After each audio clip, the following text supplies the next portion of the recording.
Hello, hikers. Green Giant here, one of your hosts. Damien Tougas is a hiker.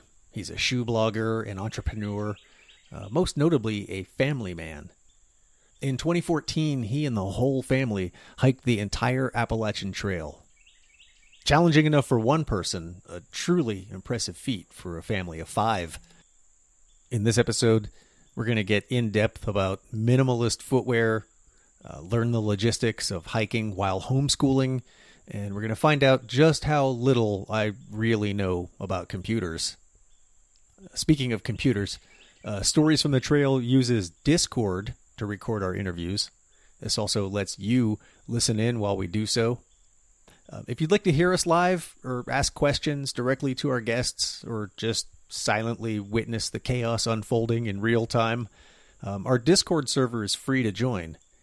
Each time we schedule a guest, the link for that goes up on our Patreon, which, by the way, is patreon.com/storiesfromthetrail. That's free, too. We do all of this for free, but if you decide that you like what you see and hear, you can support the show for as little as $1. Okay, enough stuff that isn't the show. Let's get into it. Sit back, relax. This is Stories from the Trail.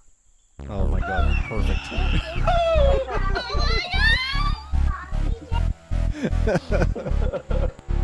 god! Oh man. Oh, I need time to recover. That was adorable.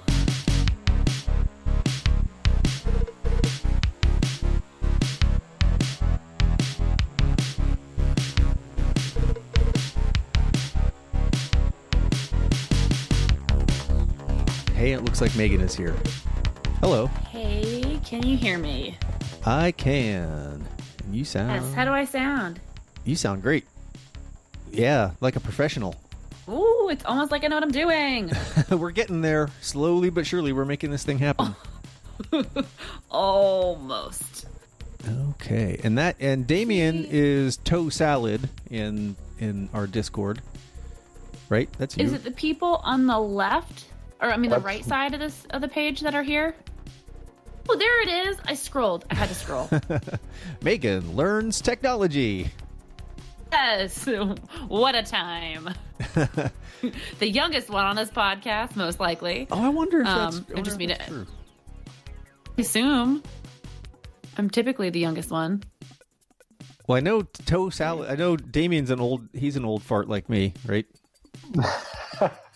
Probably not. How old are you? Me, I have to think that through. 46. Okay, yeah, that's about the age that you start having to do math. When you Yeah.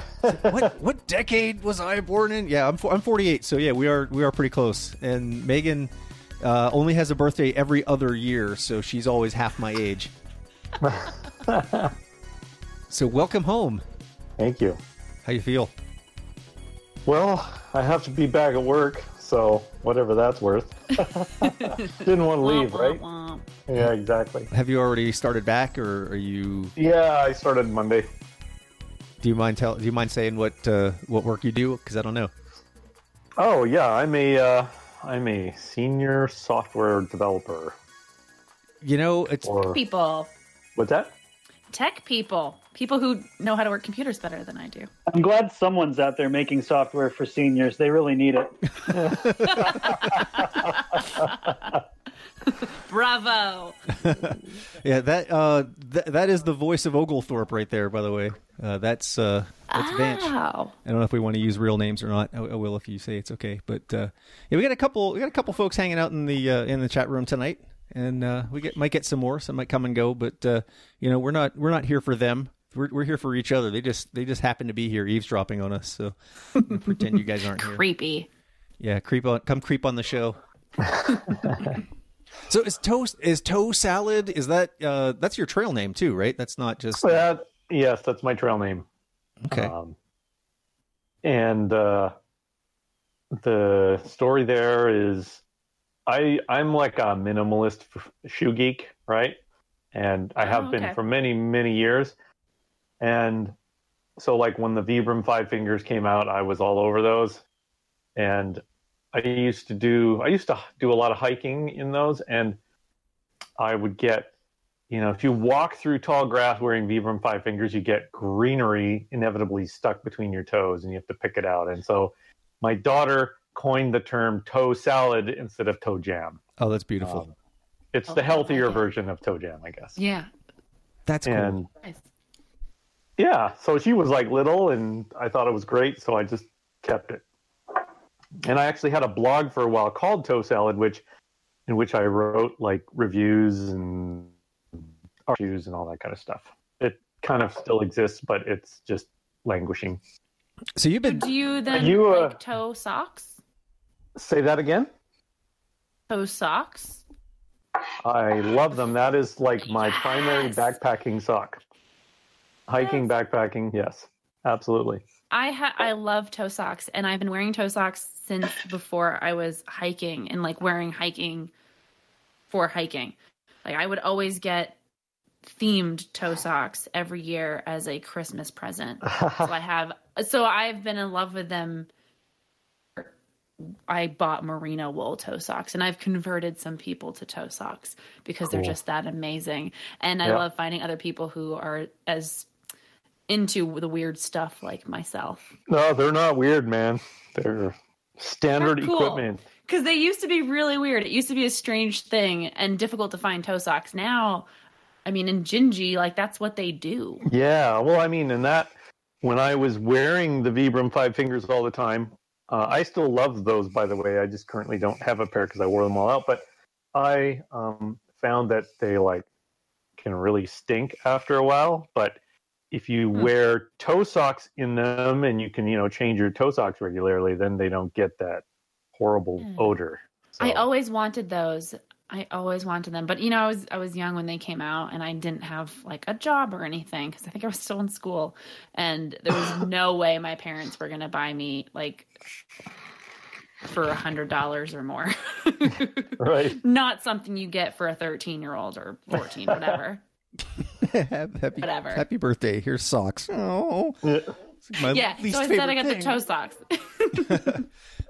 So when you switched to the first time you wore Vibrams, did you just instantly fall in love with them, or did it take a time to grow on you, or?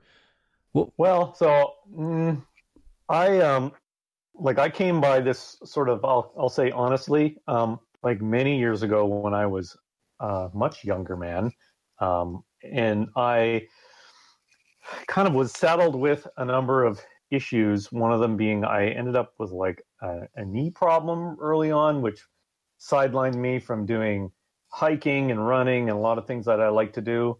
And what's then I ended early? up with What's early on? Like early marriage. I didn't know when that was, are we talking about like were you like 20 or? Yeah, I was in my 20s. And so no problem. And so yeah, I started looking for solutions to what seemed to be an increasing number of problems I was experiencing with my biomechanics. Yeah, and so like I went to a doctor. I had them do like a gait analysis of me, and they like prescribed me these like super expensive orthotics, and somewhere along the way, yes, the internet was invented at that point. I started doing more research and discovered that, hey, maybe like if I went with less shoe and less structure and tried to build up the strength of my feet, that maybe I could work through some of these problems. So it was sort of a personal experiment. And so I started doing that. I started like going barefoot everywhere I could, and then looking for shoes that provided as little structure as possible. And this was before like the whole barefoot shoe movement happened. And lo and behold, I discovered that I was able to resolve all my issues by just, going with less on my feet. And so I started writing about it. I actually I used to work at a college, and I did a presentation there. I videoed it. I put it online, and I started blogging about it. And then that was like right around the time that book, Born to Run, I don't know if you're familiar with that. Yes. Came out. And that's sort of like when the whole minimalist footwear craze started. And I just happened to be blogging about the right thing at the right time, and so it kind of took off for me, and I ended up doing like lots of reviews for a whole bunch of different companies. They would like send me all kinds of stuff, so I was like reviewing New Balance and Merrell and Vibram and all these Huaraches that were coming out and all that kind of stuff. And so I have two questions, if I may. Just two. Yes, go ahead. Well, for now, I've got two on deck and a whole bunch more behind it. So what is it about having less shoe that is better for your feet? It almost seems counterintuitive. If you're going to be abusing your feet, I would think that like the extra padding and so there's a bunch of things that happen. There's, first of all, a lot of shoes have like an elevated heel, right? Yeah. And so that elevated heel can cause you to heel strike more. And so what happens is when you heel strike is when you're in a heel strike position, your leg is straight, and the muscles of your leg are generally disengaged. And so you end up with a shock that goes straight up your leg into your hips and your back.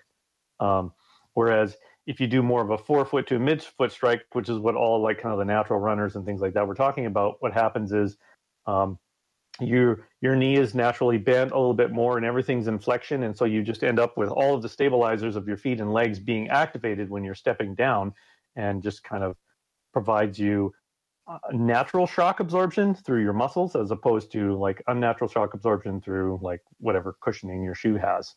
So the combination of a heel causing, more stronger heel strikes. The other thing that happens is, because if you have like a whole bunch of structure to your, or I'll say padding or cushioning under your foot, what happens is your body becomes a little bit deadened to, the terrain that you're on. Yeah. And so it will cause you to you'll walk more sloppy because you're not really paying attention to what you're stepping on. And that can cause all kinds of issues. You're not paying attention to necessarily like, what you're setting your foot down on. You may be like deadened to the fact that you're like on like a very precarious situation or something slippery or those kinds of things. Just deadening the senses of your feet to the ground can, open up the opportunities for more problems to happen.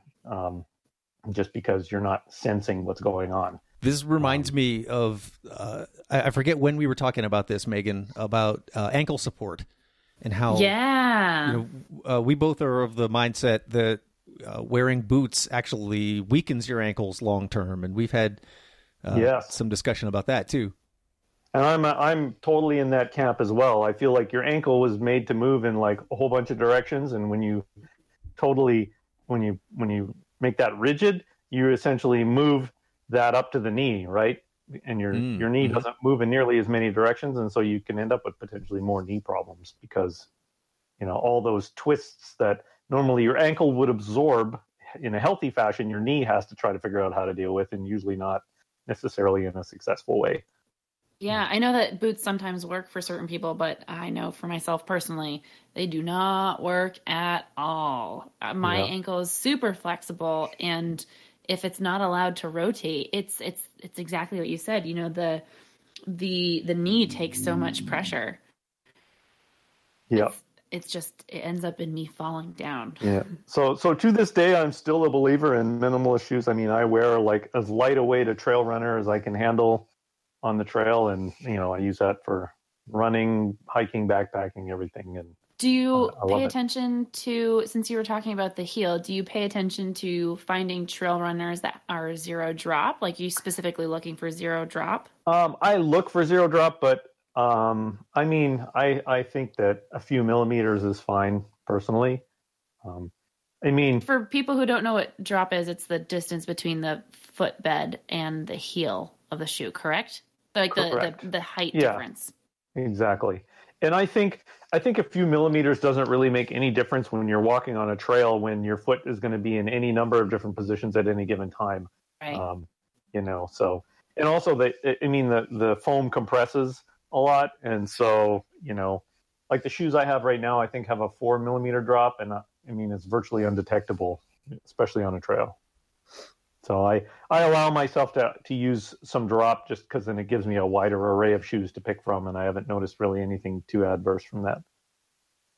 I think we may have answered my follow-up question, which is going to be, what is it about having your toes compartmentalized that is beneficial? Well, like you mean in the 5 fingers? Yeah. Sense? I assume that's what when we say, when we're talking about minimalist shoes, I immediately picture like the 5-finger shoes. Oh, no, I'm just talking about something that's relatively flat and relatively flexible with a toe box that allows your toes to splay, in a reasonable manner. I got you. Okay. I find that's very difficult for me to find.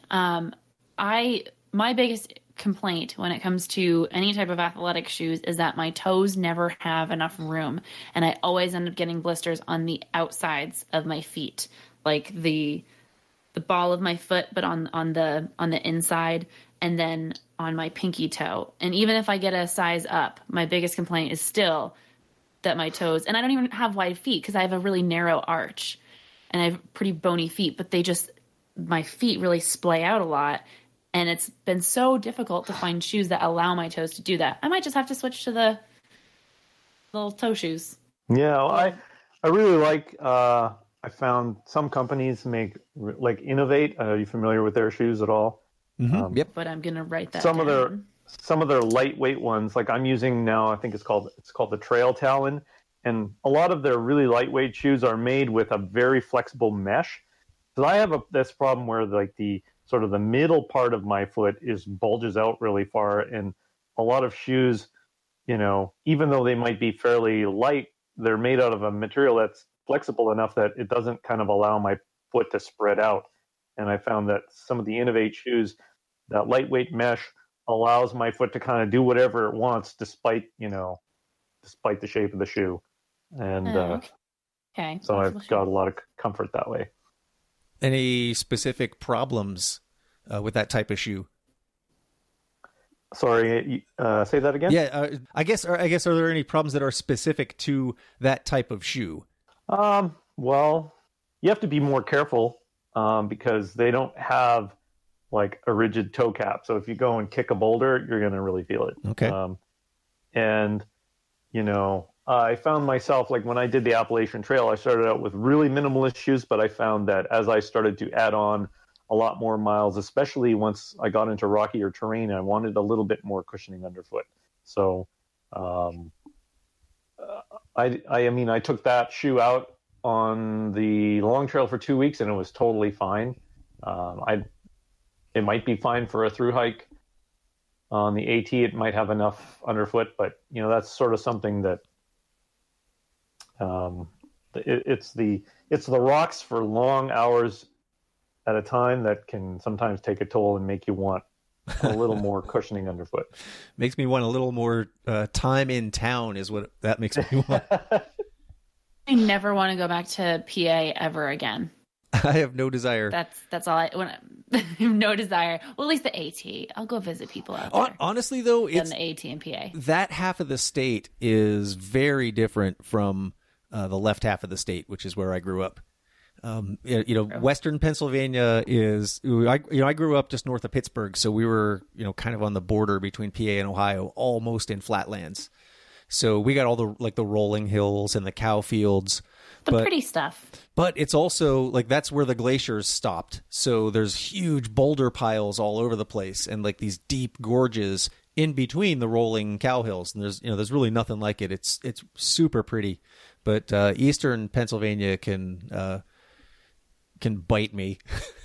I think I probably should give PA a few more chances. It's just the rocks. I had really bad shoes that were on their last leg when I was going through PA, so I was really feeling the rocks probably more than I should have. So I had the shoes that had duct tape on them. Oh well, hey, I remember somewhere in Vermont actually when I was reminded of it on this last trip. I literally had one shoe where the entire, like the foam and the sole had completely come off, and I had used like a piece of paracord to tie it on the last mile, just to try to get to the trail crossing. You get about the same miles out of your shoes, as us normal folk. No, I'm just kidding. Probably, I don't know. I would assume minimalist shoes wouldn't last as long just because there's less material. Well, they're not going to last. I mean, they're not going to last as long as a leather hiking boot. No. No. No. So I guess it all depends. I found Merrell's to be super durable, and I found Altras to not be as durable as I would have guessed when I was on the AT. Okay, so. And you hiked in 2014, right? Yep. Yeah. That was our year, and I think that was the year that everybody was wearing those green Salomons. Oh, really? Yeah, I don't remember that thing that year. I mean, I think even a lot of the women were wearing the purple Salomons. Mm-hmm. I think they were purple or maybe like an aqua color. No, everybody's like wearing Ultra, I think. Yeah, it's that, and I don't even know what that is. I have to Google that. It's Altra. Yep. Mm-hmm. I mean, I see so many people wearing them now. It's crazy. Amazing how it kind of like goes through waves. Like kind of like a fad. Yeah, it seems like about 10 years ago, people finally started saying, hey, we don't need ankle support. They started wearing the low-cut trail runners. And about 5, maybe 4 years ago is when, people then started adding on to it and saying, no, you know what? We're going to start wearing – we saw a lot of running shoes that year too. And that's I think that's where the whole lightweight craze started. And now, Ultras are – beefy. Yeah, they are. There's the Superior is kind of their lowest Ultra Lone Peak trail running shoe. Yeah, their shoes have gone way up in terms of padding and support. Bottom of it is super beefy, although that tread looks amazing. They in the very early days of Ultra, actually they sent me one of their first shoes, which was called the Atom, like Adam and Eve Atom, and it was literally like a Vibram 5-finger with a toe box instead of individual toes. Like it had nothing underneath. So they discontinued that one. Wow. Yeah. It looks like it does have a really beefy sole. I gotta say, the shoes I hiked in they did not have that thick of a sole. That looks like there's like height on that. Yeah. It's gone up over the iterations. I mean, I hiked in mostly trail runners. I had a few different pairs. Budget friendly. I got some budget friendly shoes. I think the Asics were my favorite ones, but again, not like I wasn't like spending big money on shoes because I was really just going through them quickly, and I would do stuff like accidentally melt the sole of a shoe to a fire. I would recommend not doing that. One of the other to a fire if there's a backup pair waiting for you. Right. I was going to say one of the other benefits that people don't talk about much is like how quickly a lightweight trail running shoe dries compared to like a beefier shoe. And that's another reason I really like them. I went with trail runners that were not waterproof because I didn't want the extra protection and fabric because I wanted them to be able to dry quickly. Shoe though, in my defense, the day I melted my shoe was like we had just had it was in Maine. There was basically a monsoon. But there's a lot of rain. So she's near a fire the very next day. So Damien, are you in Canada? I am in Montreal, yes. You're in Montreal, that's right. So you do a lot of hiking in the snow, I assume. Ooh. Well, when winter comes I'm more of a ski guy. Oh, okay. All right. Yeah, I was going to ask you if you had the same general footwear year round, but I mean, you guys get snow, you get feet, or I guess you get meters of snow up there, so you probably want boots in the winter. Yeah, and skiing is just way more fun if you can do it. So that's my activity of choice in the winter: cross country, downhill, backcountry. It's all good. Type of skiing then. Say that again. You said every type of skiing, everything from cross country to downhill. Yep. You said. Yeah, I love it. I want to try uphill skiing sometime. Yeah, it's a lot of fun. Well, I mean, it's a lot of work, but it's. Yeah. Hey, I want to go back and talk about your AT hike a little bit because we just kind of skimmed that. So you hiked in 2014, and something that I thought was interesting about your hike, you were way ahead of us. We talked about our start dates before. Can you remind us again when you started and finished? I think it was like April 1st, I think was our first day. And September, I believe it was 21st is when we finished. Okay. So, yeah, it sounds like we were, how many days? Do you remember? Total? I think it was just shy of maybe like it was around 180 or 179 or something like that. We had a deadline, so yeah. we were quite on top of it. That's a nice chunk of time. Megan and I both started in the first week of May and had to hustle the whole time. We almost caught you. We finished the first week of October. So, we never actually did catch up with you. Saw your references to you in the trail shelter logs a few times. We knew you were out there. Your hike was interesting because you took the whole family with you. Yes. Yeah, we did. That was I would say the hardest thing I've ever done in my life, but wow, not necessarily always bad. How big's the group? Well, I have 3 kids. They were 11, 13, and 15 at the time. And then my wife was there too. So who proposed the idea? Well, I mean, at some point in the past, like prior to that happening, I became enamored with this idea of through hiking the Appalachian Trail.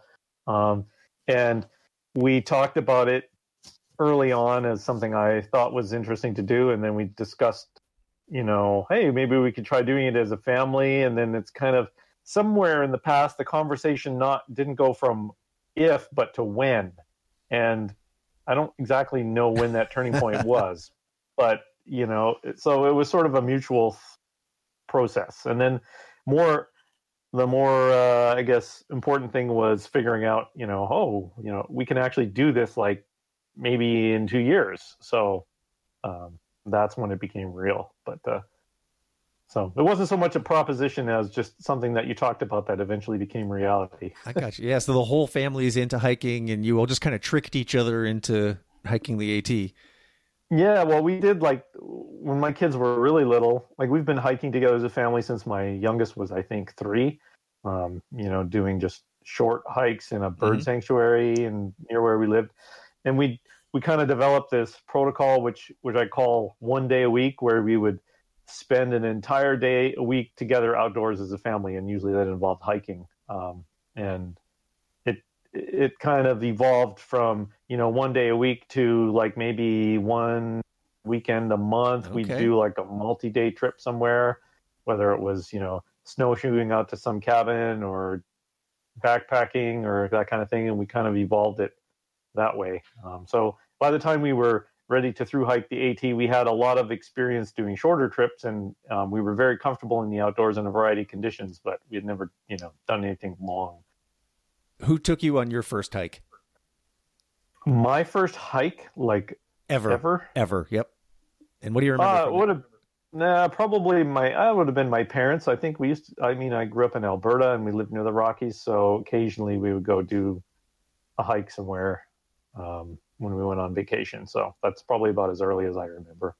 I was going to ask if you had any favorite hiking memories that stand out from when you were a wee lad. Not really. We didn't do it a lot when I was a wee lad. I didn't really get into hiking in a serious way until, when I had my kids were young. I was doing a lot of road cycling, and I was like training for, trying to get into races and things like that, and it was a lot of fun. But I don't know if anybody's done road cycling. It takes a tremendous amount of time to train for those things, and it just got to the point where, I felt like taking all that time to do that was going to hurt family relations. And so I decided to give that up. And then right around that time or shortly thereafter is when we started doing something together instead with that time, which was hiking. And that's really when I started doing the bulk of my hiking. Cool. Kids, how did you get them on board with a scheme you had? Probably because they didn't really know what they were getting into. I don't think anybody knows what they're getting into. I was going to say, did you? Did anyone? So they're basically, they've always been along for the ride no matter what we do. And it sounded interesting enough to them without actually knowing what they were getting involved in. So, all right. It didn't take a lot of coaxing. I mean, going on vacation. Okay. Yeah. Oh gosh. And how did they cope with that? Like once they down in and dirty, and they realize, well, oh, this is challenging. Because every hiker hits a point where they're like, oh, that's work. I expected. This is work. Each kid kind of had a different threshold for that. I mean, because they have different personalities. My son, I guess he was 13. He's Mr. Happy-Go-Lucky who absolutely loves socializing, and for him, the trail was just one big social party. I mean, he was always happy, always curious who he'd see around the next corner. Totally clicked with all the people he met along the way. He loved it. My oldest daughter, who was, I guess, 15, she's got a different personality. She's more of an introvert, and but she's kind of very even-keeled, and so that was pretty much her for the whole trail. She'd maybe have some hard days and some good days, but generally she was just good, And my youngest daughter was the one who struggled the most. She enjoyed it a lot in the beginning, but then she just kind of got tired of it as we went on, and so it became an exercise in finding creative ways to encourage her along the way. Good. And you went south to ways north. Did you find? Oh, sorry. No, go ahead, Megan. Creative things did you find to get her engaged? Well, there's a lot of things. I mean, assuming there's probably some parents that listen to our show and maybe they want to get outdoors and their kids want to watch, play video games or something. So, or wants to just play video games inside. But I mean, everybody needs a little bit of encouraging sometimes. So, what are the tricks for the other parents that are on the listening to the podcast? we tried a whole bunch of stuff. So, like, at one point we got her like a relatively inexpensive digital camera, and she just started sort of photographing things and getting into that, and cataloging. So we got her like an application book, and so she'd like try cataloging things that she saw, and those things kind of helped a little bit, and kind of got tired of them. And we got a little music player for her so she could like listen to music, and that sort of helped. But I think probably the one thing we did that helped the most, especially in the later miles, was we got like a small battery powered Bluetooth speaker, and we listened to audiobooks out loud. And so we went through a whole series of audiobooks on the trail, and that actually, I mean, it helped. It didn't solve the problem completely, but it definitely made the monotony that can sometimes happen pass a lot faster. And it was pretty funny because there was a lot of times when we'd like, I was like the Pied Piper collecting not only my kids, but like a group of other hikers who were all like, so you'd see like a group of like 11 or 12 of us all within close proximity of each other marching down the trail in a line with me positioned in the middle with the speaker so they could like all hear the audiobook. It was pretty funny. So I think we made it like through the whole Ender's Game series on that hike, among other books. Oh, see, I was picturing, you guys like listening at camp or, on breaks. I didn't realize you were listening while you were hiking. Yeah, no, it was while we were hiking at camp. Everybody was like, just happy to be in bed and reading or something. Okay. I've heard of section hikers. Were you guys chapter hikers? Yeah. Oh, that was a good one. That was good. That's Vanch. I love it. I love the little puns. I was interested to hear some of your logistical choices. You went south to north. Did you ever consider flip-flopping? You mentioned you were on a deadline. Yeah, I mean, the deadline had to do with, because we're Canadians, we can only be in the U.S. for a maximum of like 183 days in one stretch. So that was sort of our deadline. And, it would have been nice to take things slower if we could, in particular because what made the deadline so bad is the fact that we had a string of people getting sick at different times. It's like if everybody got sick at the same time, it would have been way better. But I don't know. I know, but I'm talking from a logistics standpoint. I mean, it was like we took a string of zeros off just because, somebody would get sick and then somebody else would get sick and then somebody else get sick. And that kind of threw off our rhythm. And then it was like, at some point, like, oh my God, we got like all these miles to do. And we had all these zeros and, so we had to really I literally had a spreadsheet. We had a little laptop with us. I had a spreadsheet that I was doing to keep track of exactly what we had to do in order to make it to the end, in order to meet our deadline. Oh my goodness. Yeah. Pretty impressive. Well, impressive, but, I don't know, a little bit. It was the only way that we could have done it. And it would have been nice to not have to go to that extent. How close to every group needs a trail boss. How close to your original plan were you able to stick? Well, we didn't really have an original plan. We just started out doing, what we felt comfortable with. And then once we got going, it was like, oh man, we got to really put a plan to this. So I hope that didn't detract from the enjoyment of the experience. But like you said, it's a lot of work. In fact, you said it was the hardest thing you've ever done. Do you mean that? I'm not kidding. Okay. Yeah, I believe it. I do. I really do. Hard physically, hard mentally, a giant logistics nightmare. Pretty much. What did you do about school? Well, I mean, we've homeschooled our kids since they were kids, so from the beginning. So okay. That was just sort of a new course, full-time phys ed and history and biology and other things all rolled into one, I guess. Yeah, there's so much to learn along the way too. So yeah, exactly. Yeah, what better? And everybody can teach you something different. Better hands-on. What are some of the fun things you learned? Or not so fun. Just what are some? Well, sometimes learning hurts. Yeah, I don't know. For me, the learning process was learning, I guess. Well, you really become in tune with, and not necessarily in tune with, but everybody's personality really establishes itself when you're, under duress at some point, right?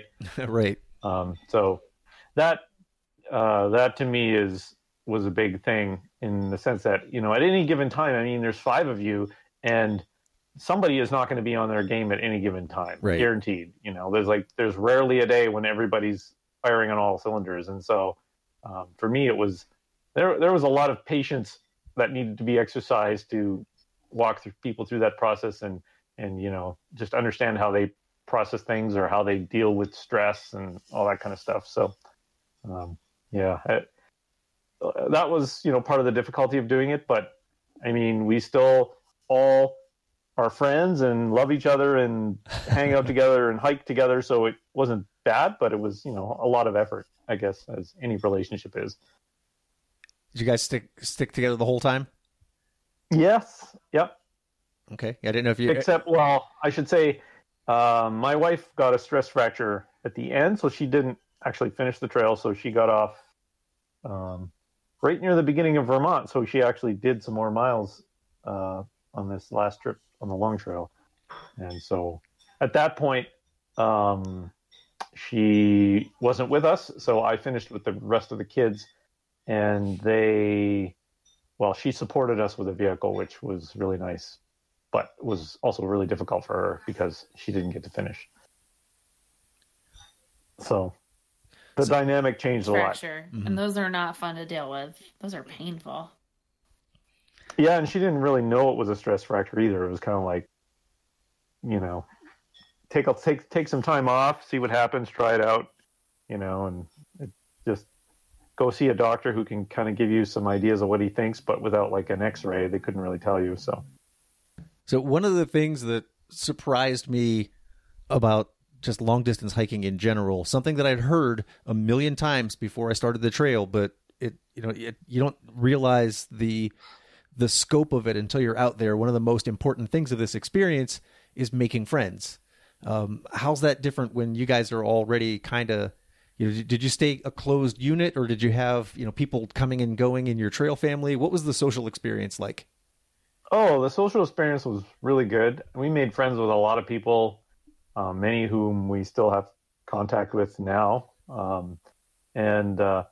We made friends with people. Well, often when you're staying at a shelter, there's a lot of opportunity just to sit around and hang out, and everybody can kind of disperse and mingle and all that kind of thing. So we mostly traveled on the trail together without people. Although as we got towards the end, we ended up spending a lot of time traveling with like a specific group of hikers. So it's probably not unlike a lot of other trail experiences, but I've never done it as an individual, so I can't really tell you the difference. But we met a lot of people, had a lot of great relationships, and had quite a big extended trail family established by the end. Oh, I saw Megan light up, but I didn't hear anything. That's why I stopped her. Sorry, I'm trying to clear something out of my throat. How's your salmon? Too much noise. Are you eating salmon tonight? It's in the oven. Okay, all right. So salmon, is this like a regular occurrence? I just happened to have salmon. Did I have salmon last time? I think so. That's why I was giving you a little bit of a hard time. I've been trying to eat more seafood. Hey, I know. I don't know why. I don't have a good reason why I'm trying to eat more seafood. I'm just eating more seafood. It's not an active effort. I think it's maybe just that salmon's the easiest thing to make. I feel like it's the easiest thing. See, and it's tasty. This is the stuff people really tune in for. I mean, the gear talk and trail talk is great, but people really want to know what Voldemort is having for dinner tonight. And what's her logic behind it? Is it laziness? Turns out, yes, it is. Tuna packets. That's the easiest meat. Yeah. Hey, so God, I can't do tuna anymore. So yeah, let's. This is. Go ahead, Vanch. Is this the worldwide announcement that Megan has a salmon in the oven? Okay, all right. That was bad. It was so bad. It is not, by the way, or is it? I don't know. No, it's definitely not. Oh, okay. This would not be the place to reveal that. No, that would be funny though, because you or Megan. I'm talking to you now. You and I are both actually kind of famously, and I would say undeservedly so, anti-children because of one thing that, how like something will happen and it'll just get stuck and people will talk about it like that. No, that's not. It was just we got upset because there was a family camping near us when this is right after we met early in the trail. We were probably still in Georgia, maybe North Carolina, and there was a family camping near us who were just so. The kids were just so I'll say the children were mismanaged. How about that? I'm going to say it as politely as possible. This is a very business way of putting it. They were mismanaged children. Yeah. Which is the opposite of how we described it at the, back in the day. Because for like days, it wasn't just us. It was other people in our little mini bubble. We're talking about like, God damn, did you see those kids camp near us again? And just running around, screaming and like shrieking, unsupervised, so that we got this reputation of like being people who hate kids. No, we just hated those kids. But were they like through hiking or were they just out for like a weekend? I think they were doing a long section hike because we kept running into people who were, talking about them for weeks. And, people were concerned about the kids' welfare, like, oh, she's letting them drink right out of the creeks and just weird stuff like that. So I guess. Like, or they're unsupervised. They're just running up the trail unsupervised. That sort of thing. And I wasn't really planning on going down that particular rabbit hole, but it kind of reminds me. I mean, it makes me think about some things that Damien, you sounds like your group was probably the exact opposite of that. I mean, you guys had a spreadsheet and and lessons and no, we didn't have. There was education. Intentional, but I don't know. Everybody was so tired by the end of the day that nobody had any energy to run, anyways. There's just so many different ways that can go, I guess is my point. And it sounds like you guys are definitely doing it right. We almost started talking about food there for a second, and I kind of like to get back to that if I can. I think most people never say no to talking about food ever. I think most responsible adults would call Child Protective Services on you if they knew you were feeding your kids the way a thru hiker eats. just the garbage that we shoved into our faces on that trail. But I know, again, it can be done differently, and I imagine that's how you did it. What was your nutrition like? Harry, I think you cut out. Oh. Yeah, I think I did too. I just lost everyone for a second there. I think I said something like, I know the nutrition can be handled, in extreme ways. There are, vegans who run the trail in record times. And then there are people who, spend 7 months eating Cheetos. Where did you guys land in that spectrum? Well, we had a fairly high reputation for eating what other thru hikers called very healthy food. I mean, it was definitely way more processed than we're used to at home, but still way better than what most people were eating. Mm-hmm. I mean, I don't know, maybe if you're like a young person fresh out of college, you're used to living off of ramen already. Okay.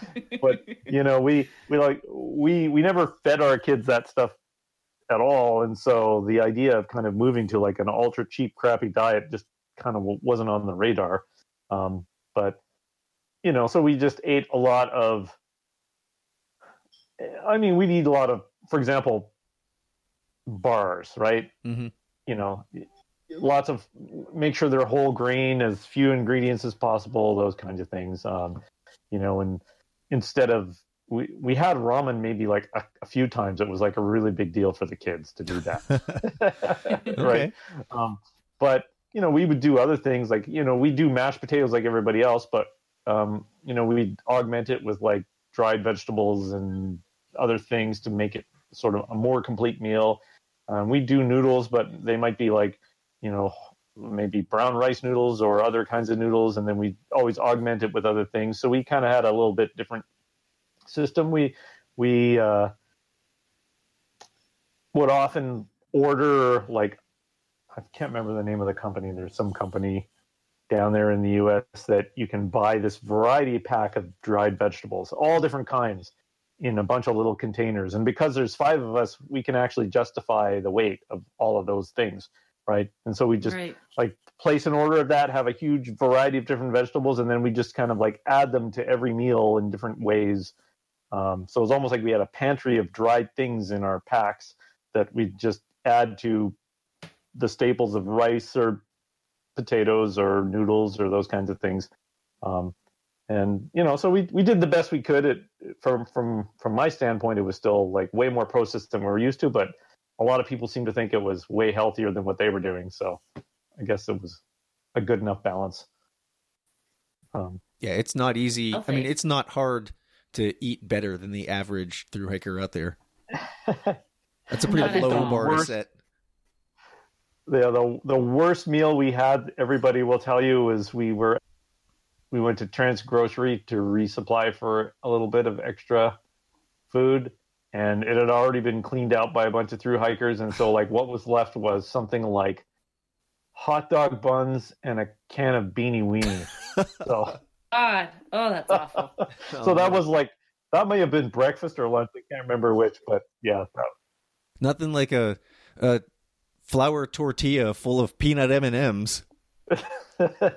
And canned meat. Did you put canned meat in there? That's a real thing, the tortilla full of M&Ms. But I don't remember. Canned meat? I had a tortilla full. Are you referring to my M&Ms? Yeah. Nutella in there. It's very important. There was Nutella. Oh, that's... And they were peanut. Yeah. It wasn't just peanut M&Ms. Come on now. This is right after we had just finished our night hike through an epic thunderstorm coming up Roan Mountain. And we were just slap happy and silly the next day. And Megan, we stopped for lunch, and she just grabs like the first 3 things out of her bag, and it's I guess we're having tortillas with Nutella and peanut M&Ms.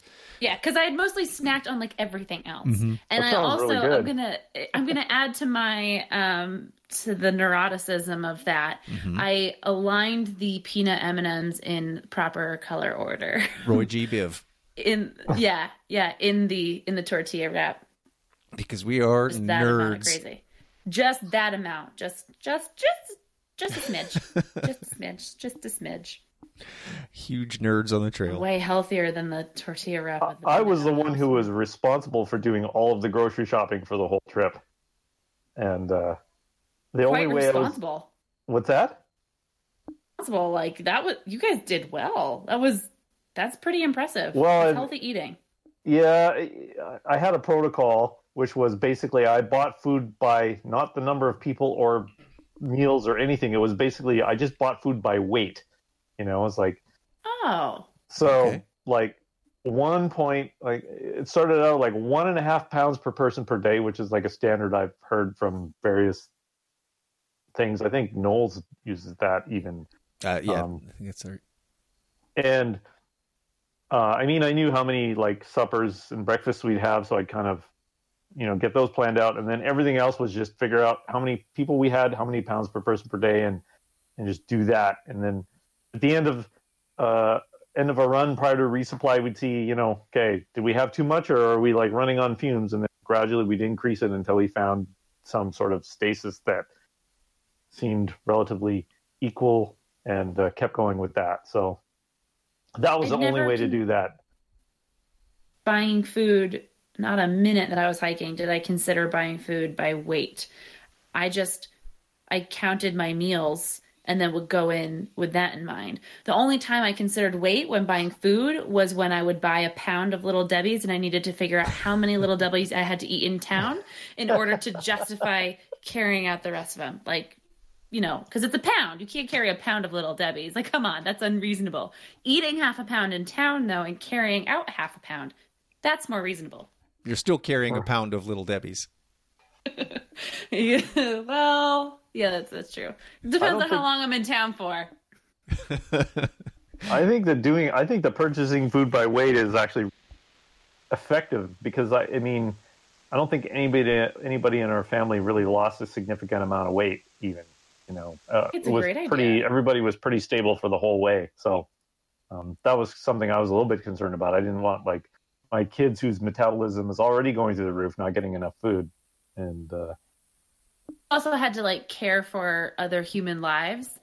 I just had to do my own life, and it's really easy to just feed it trash when it can take it. So, but you did a great job. I'm super impressed. I could. I'm definitely not ready to be a parent. Yeah. Like I'm so definitely not ready. You do not have a salmon in the oven. It's there. It is. I mean, I'm doing an okay job in the real world, but I'll be honest with you. If I go back out and hike, I'll probably regress a little bit. I'll try to do better next time and like feed my body, healthier foods, but I'll probably regress a little bit and use it as an excuse to like eat as much candy as I want and as many Little Debbie's as I want. So definitely not ready for parenthood. Was there a Thanks for setting that bar really nice and high, so I knew I wasn't there yet. It's good to know that it can be done, though. So it is. That's really good that you don't have to neglect your children or borderline child abuse in order to take them hiking. Like that's good to know. And we weren't the only ones that year. There was families out on the trail that year. Say that one more time. There was like a lot of families out on the trail in 2000. Huh. I wonder if maybe I had you mixed up with someone else then. No, we had friends of ours whom from Maine, and they hiked it the same year we did, and they did it like in 5 months, I think, instead of 6 months. They were like machines. With kids? Yep, 2 kids, younger than ours.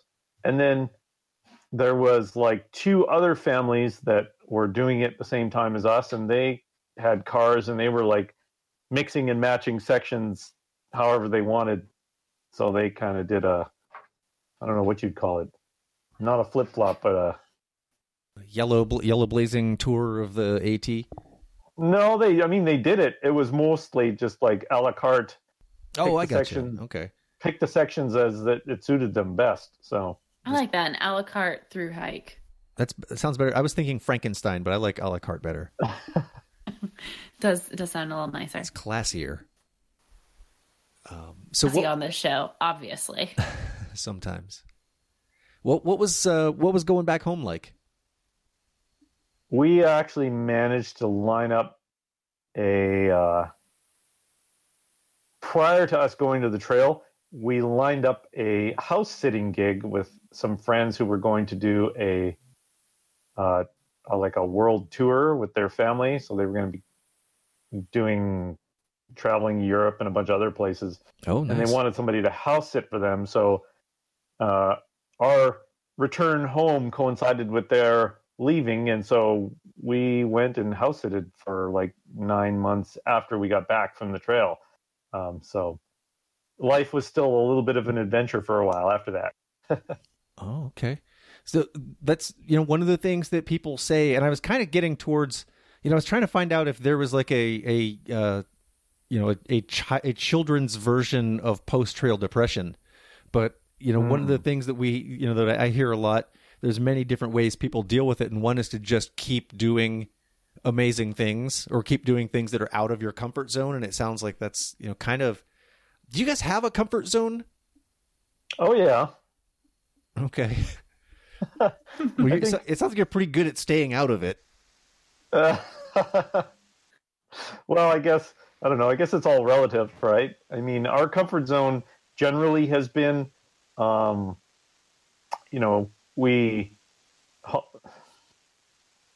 is where we are together. I mean, that sounds a little trite, but to a degree, that's true. And so generally, that, I say this because my wife and I have we process things differently. I could live in a much more quote unquote unstable environment than she could. So we play off each other and balance each other out that way. And so we've been in Montreal now for almost 4 years, and we're going to be here for a while. So we're in this comfortable place that is relatively stable as we launch our kids on their next stage. But so I don't know. Yes, we have a comfort zone, and it kind of changes depending on the season of life we're in. And right now, this is probably going to be a fairly long-term thing until the kids are out of the nest. So you mentioned earlier that you were a software developer, right? Yep. And you're still doing that. I am. And you have found a way to combine, your profession and one of your passions by you created outsideways.com. How long's that been around? Well, let's see. It kind of soft launched, I would say, if you want to call it that, in 2.5 years ago. But so not too long after your hike, then. Yeah, I think 2016. So a couple of years after. Okay. It percolated for a while after I got back. And eventually got something that I thought was, ready to put out there, and I've just been plugging away at it as I can, in my off hours, and Sorry. Oh, I was going to ask it. How much do you do it all? Do you code everything? You code your site? I do. Okay. It's basically 100% coded by me. I mean, I'm not using any underlying framework or anything like that. Well, that's not entirely. I mean, I'm not sure how familiar you are with the software development process and libraries and those kinds of things. I'm using like a programming library designed for writing web applications to create as the underlying structure for this. So I'm not like using a WordPress or a Joomla or something like that. I'm just using a toolkit for making web apps. But after that, it's basically all been custom.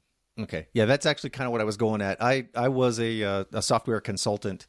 My degree's in computer engineering, and I've been programming for years, so I kind of know, I know a little bit about that stuff. I got out of it completely once I hiked. when I came back, I was like, oh, I'm done with ones and zeros, and here I am talking to you over the internet. Ooh, but I just can't get away from technology. But yeah, I don't know. I just want to commend you for being able to find a way to combine, those two aspects of your life that, seem like they, I guess in theory or philosophically don't seem like they'd go together. One's a very right-brained experience. One's a very left-brained endeavor. And coding your own website is a giant pain in the ass. So yes. Yeah. I mean, I'm a geek, and I love the process of software development. And it's sort of been a test bed for me to play with ideas and things that I maybe normally couldn't do in my day job, but has, given me the opportunity to learn some things or try some things out, and then later on actually use them professionally, which is good. And so I enjoy that part of the process as well. So it's personal development on many levels. I mean, it's not like it's still a lot of work. It doesn't really generate any kind of income for me of significant amount. But I am always looking for ways to, stay connected with what's going on in the hiking community when I'm not doing it, as well as try to build some community and build some tools that I think I would like to use. And, see where it goes. I have no idea, what the future holds for it, but I'll keep plugging away and, see what happens. Yeah, actually, I want to talk more about your site, but I want to sidebar for just a second. Way back in the day, I guess, I don't know, will you consider 2004 back in the day? I guess in internet terms, that's a long time ago. Pre-Facebook. How about this? How about that? Pre-Facebook is right around the time that I started, really getting into travel, recreationally and professionally. I worked a job where I flew all over the world to work with our clients. So I'd find myself going to, like Prague or India or, London, or just on hikes with Katie and our friend Mark, and, no real way to share it with people. And, it started out as, I would just, I've got like 10 or 12 people who I'm just going to email to, like, oh, here's my pictures from my trip. Here's what I did last weekend. And then it kind of grew into like, okay, I've got like 30 people on this email list. I'm just going to, if I could put this on the internet, it would be a lot easier. So I coded a PHP bulletin board, registered a .com, and just said, all right, here's where I'm going to put all of my travel stories. And it kind of turned into this thing that, like, oh, I guess I'm, we didn't have the word travel blogger back then, but it kind of sounds like, Out Sideways has those same origins, because that's what it does. Was that kind of like your vision from the start? Well, I mean, my vision, I had a vision for when I was on the AT. I knew some people who were trying to journal their hikes, and there was a number of things that I saw happening. One of them was that people would be like, I had one friend he'd get to the top of like some, peak where he actually had phone access, and then they just sit down and like just start journaling something, because that's when he could actually get online. And then, or other people, trying to figure out different workflows for being able to do that while both moving on the trail as well as having limited or sporadic access, that kind of stuff. So my thoughts were kind of taking the idea of, I don't want to compete with social media because that's ridiculous, but the idea of take some of the ideas of social media and say, like, rather than, thinking of a journal as a blog, why not think of a journal as like a stream of consciousness, a stream of things that are going on, and, just send little updates as you go, send a photo and a caption, or like maybe a check-in to a location or some thoughts here and there, and have those collect up so that when you get to some form of Wi-Fi access, it all synchronizes up, and voila, before you know it, you actually have a very detailed journal, but all it took was just a bunch of little bite-sized chunks to make it happen. So that's kind of what I was thinking would be an interesting way to journal, rather than what people are normally used to is like lengthy posts that have multiple photos in them and that kind of stuff. Yeah, that was actually that was my shtick. Very wordy. But, it sounds like a combination of, all the best parts of trail journals, and maybe, you said you didn't want to compete with social media. And that was kind of the point where I threw in my hat. I was like, oh, I wish my site could do, this or that. But Facebook does. And people just kind of went there in droves. And I just stopped. Yeah. I just kind of stopped maintaining it. Okay, I'm going to go do other things. This, there's a better mousetrap out there. I'm going to stop. I got out of coding and all that too. But, I don't think you're competing with social media, like you said, because yours is, it's set up differently. And I'm trying to I think people are now, I think people now are much more interested in, I don't know if that's necessarily true, but Facebook has evolved a lot. And I think there's a lot of room for very specific communities around, topics or lifestyles or those kinds of things where, you can kind of get away from all the other crap that social media throws at you and, see and be inspired by things that are around a specific interest. So I'm kind of trying to target that as well and say, like social media is great for what it does, but, I'm trying to make something that's very unique and specific to, say, the outdoor community and outdoor culture. And so if I can tailor the features and the presentation and the community to that, then maybe people will want to spend some time there because it's just a nice place to be and still, have social media for what it is, You guys still there? Hello? Can you still hear me? Am I... Did I just... Shit.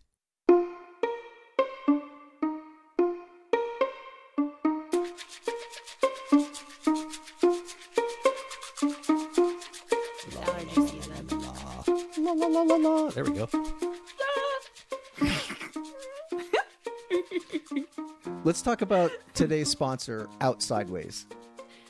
Outsideways is designed for thru hikers, day trippers, and any other outdoor enthusiasts. Outsideways is an online adventure journaling platform. I'm going to call it a platform instead of a site. That's a great idea. Yeah. I'm on outsideways.com right now. Hey, me too. One of the things I like about it that I see here is that you can browse by activities. When you first go there, you see all these journals written by people who are doing fun and crazy things in the woods right now. If you click on activities, look at this. It's sorted. You have backpacking, camping, cross-country skiing, cycling, hiking, kayaking. Border. Yeah. Snowshoeing and skiing. Nice. Yeah. So this is There too. So it's Ding. I'm sorry, I'm getting excited now. Oh, that's fine. Good, you should, because it's a pretty cool site. Adventures. You spend months thinking about them. You spend weeks planning them. Outsideways is the place to collect, share, and keep them. So remember when I was talking about how I used to be a software consultant and a computer engineer and... It wasn't hardware. I made my own website. Yeah, I just put my big fat finger on the power button. Told them that, Gary. I ratted you out. Oh, that's fine. I'm just a huge poser. I've never done any of this stuff. Ratted you out, and then I heard some children. I'm assuming it's Damien's kids in the background, and my voice got a little. Whose kids are those? I think it was Vanch. They were my kids. Well, they still are. Gary, my voice did that thing where I got a little high pitched and excited about the children thing. So Hi. Oh, hello. Harrison. Hi, Jack. Oh, I got to find a way to work that into the show somehow. Oh my gosh, the laughter. I love children's laughter. Hey, was that Harrison? I'm ready to have children, but really excited about them in general. Hey, Chris. Hey, Vanch. Yeah. Yeah. Can you ask Harrison to say this is Stories from the Trail? Yeah, let me see. H-Dog, will you say this is Stories from the Trail? Can you say that? This is Stories from the Trail. Oh my God. Perfect.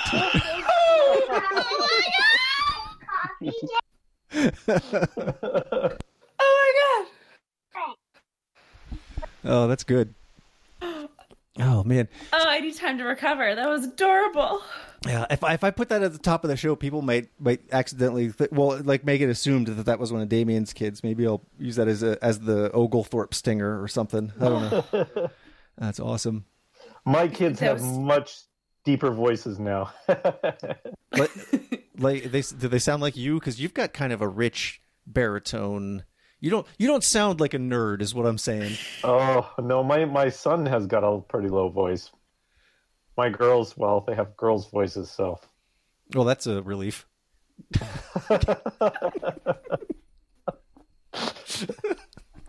Oh goodness gracious! Oh boy, what's everyone drinking tonight? White wine. Nothing right now. Oh, okay. Well, we'll try not to keep you with ice cubes because I'm super classy and I just forgot to put my wine in the fridge, so I had to cool it down.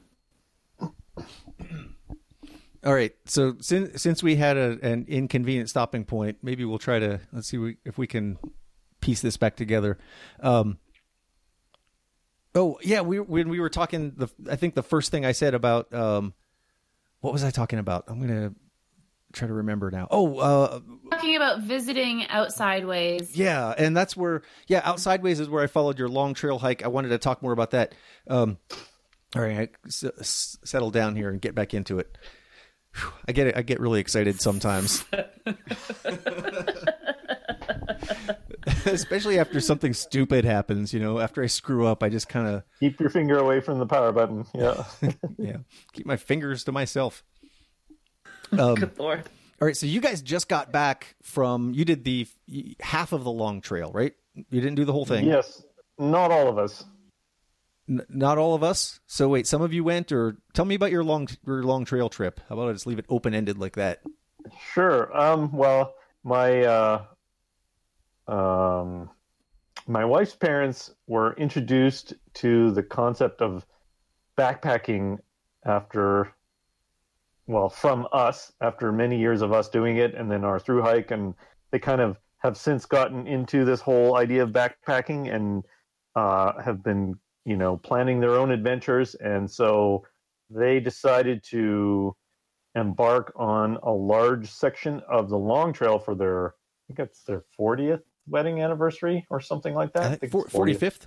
Is that possible? 40th or 45th. I don't remember. And so they invited us to come, and we're like, yeah, we're coming. And we said to our kids, hey, you're welcome to join us, but you don't have to. And so they all chose to stay home.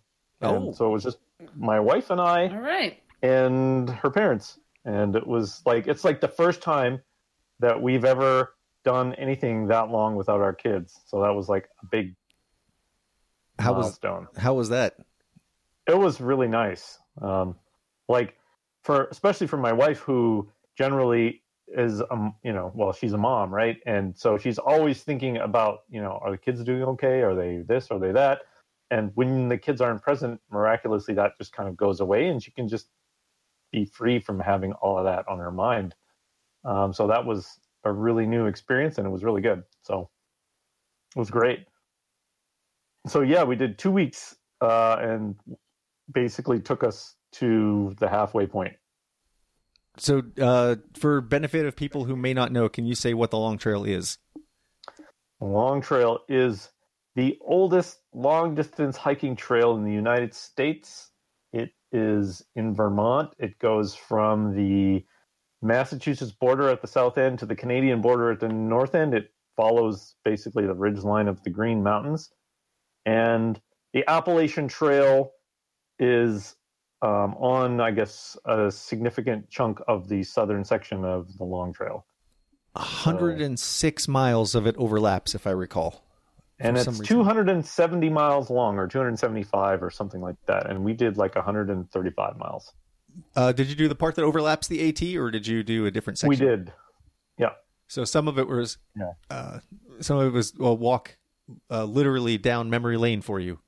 For me, I was the only one. The rest of because my wife had gotten off due to her stress fracture, she didn't really do any of Vermont, I don't think. Oh, okay. Maybe just a little bit. So it was new to everybody else. Did you plan for the Long Trail as intensely as you prepared, or I get not just prepared, but planned, with a spreadsheet and everything? Did you go that far into it? It was, first of all, I was invited. I wasn't the ringleader of this thing. And so I kind of wanted to step back and let other people plan it. So that they, I don't know, I might have this reputation. I don't know why. People think that I want to push way more miles than other people are comfortable doing. And I didn't want anybody to feel that I was pushing anybody anywhere. So I just said, you know what, I'm just along for the fun and the enjoyment of being on the Long Trail. Everybody else can decide how many miles they want to do. And, you guys take over. Well, And, if you ever do want to go on a hike and push someone, we introduce you to our friend Ori from the last episode, who gets pushed everywhere. I don't know why. I don't know. I'm not like a big mile person. I just tend to have more stamina than my wife, so she thinks I am. Are you tall? No, I'm not. I'm short. I don't know what that could be then. Yeah. I'm 6'3", and everyone always thinks, "Oh, I'll never be able to keep up with you." No, you will. You'll have no problem. I'm relatively physically active, so I can handle a fair amount of physical activity. So that's probably where it comes from. Mm-hmm. Yeah, sometimes pace comes down to not just physical ability, but also preference. I recently, when I hiked Mount Washington a couple times, I realized that I was going faster than a lot of people around me who appeared to be in better shape than I was. It has to do with just the fact that I was willing to be more exhausted than they were. Right. So I think it's not always just physical ability. It's also like how you like to hike. Do you want to go all out and be you're willing to put up with? Uncomfortable do you want to be? I like that nice sweet spot where I am pretty uncomfortable because it makes me feel like I'm being productive. I know it's a little masochistic, but that's the way that I approach hiking. Some people who are very physically capable, they don't want to feel like they're doing much work at all. So their pace might be slower, even if they're capable of going much faster than me. Some of us are just old and tired. And then you have Gary, old and tired. The whole experience for me is I just want to find a good place to sit. That's all. Just want to find a good sit and rock. Just a good sit and rock. What do you mean? It's for this 13 miles up that mountain? Fine. As long as I can sit. So for this hike, it was, there was a certain amount of planning. We knew like where we were going to get our resupplies. And so we just figured out how many, I think we set an average of 10 miles a day, which was pretty good for everybody. So that meant some days we did more and some days we did less, and some days we were in town. But other than that, there was really no planning. So, all right. Well, we're getting close to. We're trying to do better about staying on time. We've had recording sessions that have gone 3 hours before, and we are trying not to do that anymore. We're trying to stick as close to about 90 minutes as we can.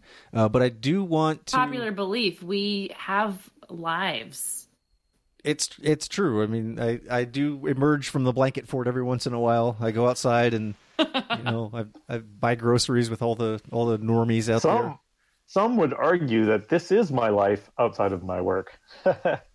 Oh, yeah, there you go. It's a good healthy balance, though, it seems. But I did want to give we got a couple of people in the chat. Jason's with us. Chris is here. I wanted to see if anyone had any questions that you guys want to ask Damien before we sign off. You can either type in the chat or unmute your mics. I see Jason's getting ready to ask something. Also see that Jason wrote that, LOL, these are the mishaps I was hoping for about you hitting your power button on the laptop, and I just noticed it now. So. Yeah, that's what editing is. Just going to continue to rub it in. Oh, yeah, I saw that.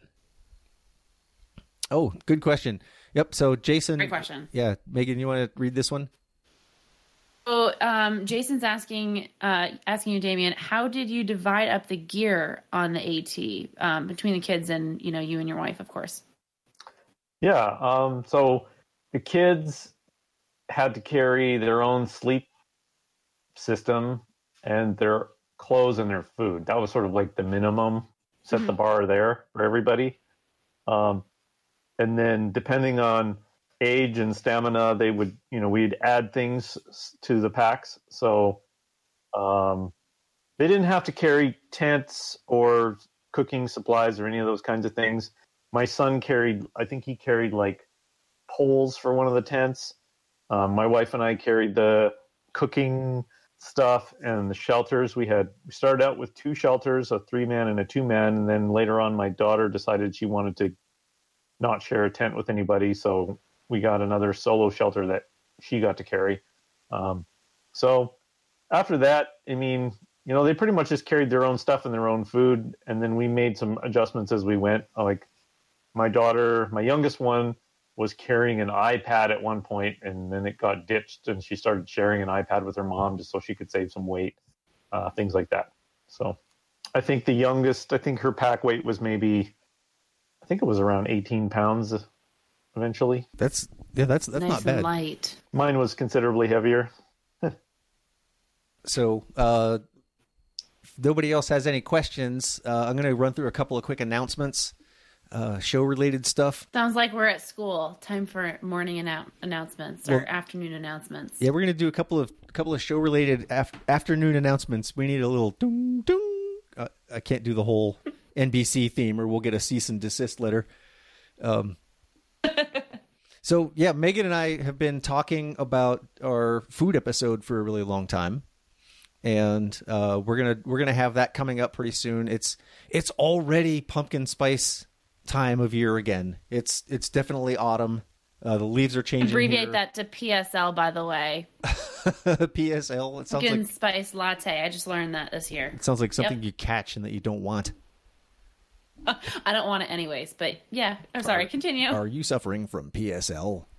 Try not being so basic. I don't know. So, reason I'm talking about all this fall stuff is before we know it, Thanksgiving is going to be upon us, and something fun happens, AT related, every Thanksgiving, and I hope it happens again this year. Is that Miss Janet hosts a hiker feed for all of the Southbounders in Hot Springs, North Carolina, which is just over the mountain range from here. And I am planning to go to that. I go every year. Last year is the first time I didn't go, but I'm going to be bringing all the gear for the show. We're going to do interviews with Southbounders. We're going to talk to Miss Janet again. We're going to eat a bunch of food with a bunch of hungry hikers and just talk about chow for an hour. And we're going to mix that in with clips from interviews that we've had from previous guests talking about food. I guess what I'm getting at is that long rumored food show is really happening. So that's a thing. Something else Keep fun. Keep it like under 3 hours though. Like we talk about food so much. Well, the Thanksgiving episode too, everybody just wants to take a nap, so we're going to talk about food, but we're going to do it in like low monotone voices so that you can fall asleep while hearing about people shoving pumpkin pie into their faces. Salad. I don't think my voice does that. I bet it does. Give it a shot. I think you should punctuate it with like a dog barking every so often to wake them up just as they start to fall asleep. That's evil. I love it. Or somebody screaming touchdown. Tay was invented in 2010. Girls wearing Ugg boots and North Face fleeces. So the other fun thing that's happening that's show related is that again, before you know it, hiker season is going to be upon us again. I know it's only September. It might be October when this comes out. No, it'll still be September. But people are already starting to the buzz is starting online. People are asking questions about getting ready for their February start dates and their March start dates. So we've got through hikers who are getting ready to begin their 2,000-mile journeys, just right around the corner. And one of the things that people always want to talk about in addition to food is gear. And Megan and I have been reaching out to gear companies to see if we can get some things to test and field test and review for you guys. And I don't want to jinx it by saying how far along we are, but we're getting some good responses, and I think we're going to be able to put together an episode or two just based on us testing out pieces of gear that what I'm trying to go for is things that we don't normally do. Like Megan and I are both diehard tent users. I don't know why you only use a tent. I kind of figure the reason I haven't been hammocking is just because I never really tried it. So we're gonna... Yeah, that's mine. Mine's familiarity. Yeah. So we're going to try out some hammocks. We're going to try brands of shoes that we've never tried before. I'm going to, see if I can get my hands on a backpack or two. And, we're going to throw these things on and, maybe do a little bit of filming while we're out there too. Obviously we're not doing this together. Megan and I are almost 2,000 miles apart, but but that's never stopped us before. So we've got food shows coming up. We've got gear shows coming up. I'm just trying to, entice people to just keep listening. Stay with us. We get better. We made that promise on our first episode ever, the worst episode ever. And I think so far we're holding true to that. We haven't sunk lower than our worst episode ever yet. So stay with us. All right. One more thing I want to do before we leave. I like to, I've heard other podcasts do this, and I think we should do this. This seems like a good idea. I like to read our 5-star reviews when we get them. So the one that I've got here is by Anwin450, and it says, great podcast, and they have great in all capital letters. And it says here, I love listening to these guys. Gary and Megan are so real. Listening to them is like having them in your living room discussing mostly hiking, backpacking, and camping, but other subjects as well. Movies, music, pop culture, etc. I'll put it this way. I'm heading out on the AT in March of 2020. I'd love to have these guys as my mentors. Give them a listen. 5 stars. So, Megan, have you ever thought of yourself as being a mentor for someone? No, maybe a cheerleader. Okay. Yeah, I had a moment where someone I met did the Appalachian Trail like the year after I met her, and apparently a discussion that we had really helped motivate her and kind of solidify her decision to do it. And that was a huge moment for me. But I didn't mentor her, but I was like, yeah, you can totally do this. You can totally do this solo as a woman. You've got this. And then she did it, and it was amazing. So I was a cheerleader. That was like my biggest proudest moment. I don't know. Cheerleader seems so. I don't know. That sounds a little. I don't know. I don't picture you. I picture you as more of a life coach than a cheerleader. You know what? I probably don't give myself enough credit. Let's be real. So we'll go with it. There you go. Yeah. Someone just said they want you in their living room, talking to them about hiking and movies. So, if you provide snacks, I will hang out with you in your living room. Oh shit! This is a new the new Patreon level. If you join our Patreon at the $600 a month level, Megan and I will fly to wherever you live. If you join the Patreon at the level of paying for my flight, I will join you in your living room. We will stay in your house with you and bother you about hiking until you want us to leave. Speaking of wanting us to leave, we should get going. I've got some. I don't have any salmon in the oven, and I'm kind of hungry. Salmon in the oven. Damien, thank you so much for hanging out with us. I know this can get a little weird sometimes. Oh, my pleasure. Weird, but we have fun with it. Yep. So we know you've got outsideways.com. Any other social media or anything you want to share with listeners? I mean, I have Instagram and Facebook pages for Outsideways, but, I don't know. I probably don't do it well enough to, I need a social media manager, maybe. Yeah, maybe. Hey, maybe one of your kids will end up doing that. I mean, they're right around that age. Yeah. Oh, yeah. They're beyond that stage now. They've learned that they can extort you. I got it. Yeah, exactly. And they all have money needs, so.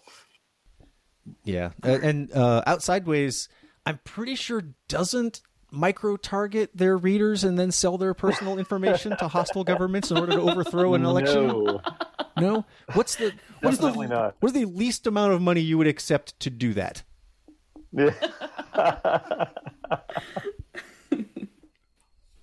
Maybe we'll fade out on that, or fade out before that. We have some really interesting fade outs that, if you don't stick to the end, you miss them. And sometimes they're just sometimes they leave you scratching your head, and sometimes they leave you cracking up in laughter. So, stick around. Don't really have that, now, ladies and gentlemen, get ready for... Yeah, see you next week. Nothing formal like that. Yeah. No, I really I just decide that we have to go eat food, and it's just time to be done. You hang up first. No, you hang up. No, you hang up. Hey! Stories from the Trail is a production of thetrek.co. Zach Davis, editor-in-chief.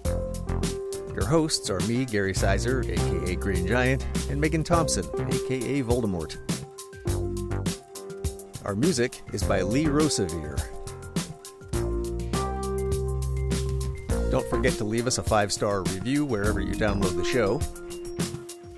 And of course, please consider supporting the show by visiting patreon.com/storiesfromthetrail.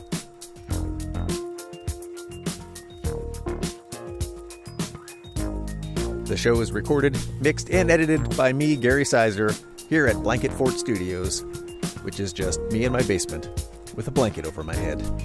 Thanks for listening.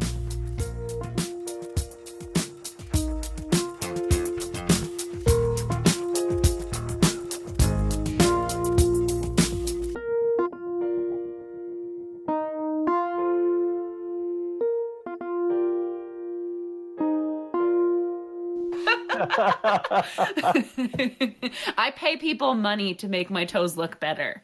Like that's where I am in my life right now. And it takes a lot of work.